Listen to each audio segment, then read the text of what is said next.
Alright class, tandaan natin itong important relationship sa probability. Sinasabi ng slide, the outcome is part of the sample space. Kapag nagsagawa tayo ng experiment, may lalabas na result. Ang result na iyon ang tinatawag nating outcome. Halimbawa, nag-roll tayo ng die at lumabas ang number 4. So, ang 4 ay isang outcome. Pero saan siya nanggaling? Galing siya sa sample space na siyang listahan ng lahat ng possible results. Sa die, ang sample space ay 1, 2, 3, 4, 5, 6.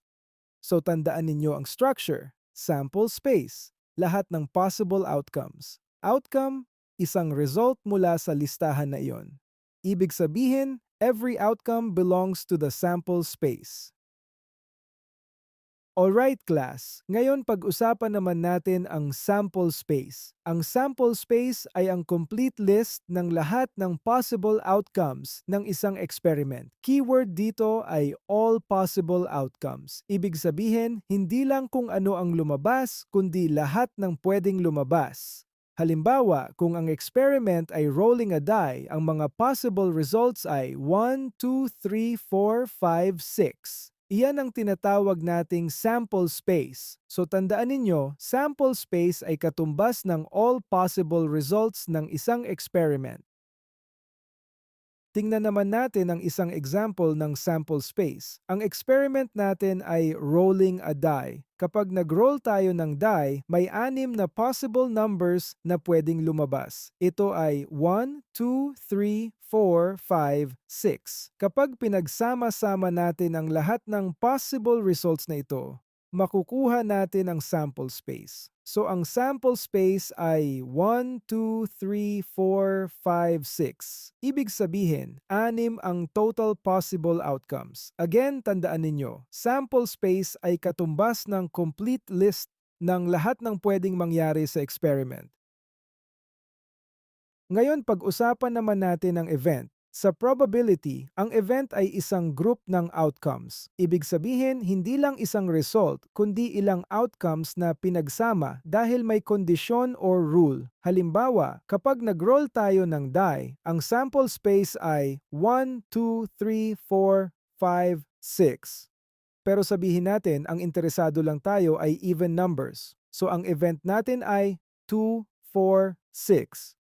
Ibig sabihin, ang event ay mga outcomes na gusto nating pagtuunan ng pansin. So tandaan ninyo, outcome, isang result, event, group ng outcomes na interesting sa experiment. Tingnan natin ang example ng event. Sabihin natin ang experiment natin ay rolling a die. Ang sample space natin ay 1, 2, 3, 4, 5, 6. Ngayon, sabihin natin na ang interesado lang tayo ay getting an even number. So ang event natin ay ang mga even numbers sa die. Ito ay 2, 4, 6. Ibig sabihin, ang event ay subset ng sample space. Ilan lang sa mga outcomes ang pinili dahil iyon ang condition na gusto nating tingnan. So tandaan ninyo, sample space, lahat ng possible results. Event, ilan sa mga results na interesting sa experiment.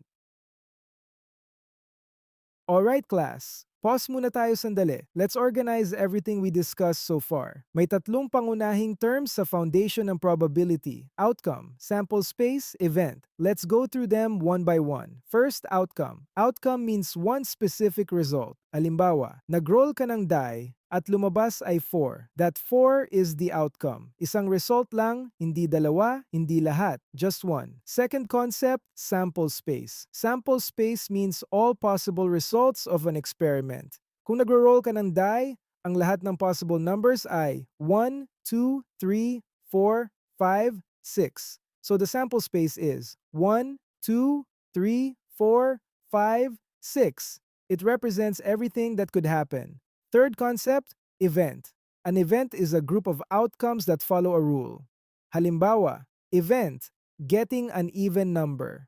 Ano ang even number sa die? 2, 4, 6. So the event is the set. 2, 4, 6. Notice the levels here. Outcome is the smallest unit. Event is a collection of outcomes with a condition. Sample space is the complete universe of outcomes. Kung hindi ninyo kabisado ang definitions, okay lang. Ang mahalaga ay maintindihan ninyo ang structure. So here is a simple memory trick. Outcome equals 1. Event equals sum. Sample space equals all. 1. Sum. All. Outcome is one result. Event is some selected results. Sample space is all possible results. So the structure becomes 1 inside sum and sum inside all.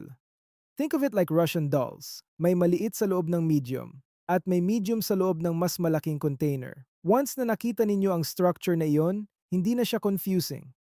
Probability is simply measuring relationships inside that system. Alright class, let's test the foundation. Question. Rolling a die is an example of what? Option A, outcome. Option B, event. Option C, experiment. Option D, sample space. Pause muna. Think about the hierarchy.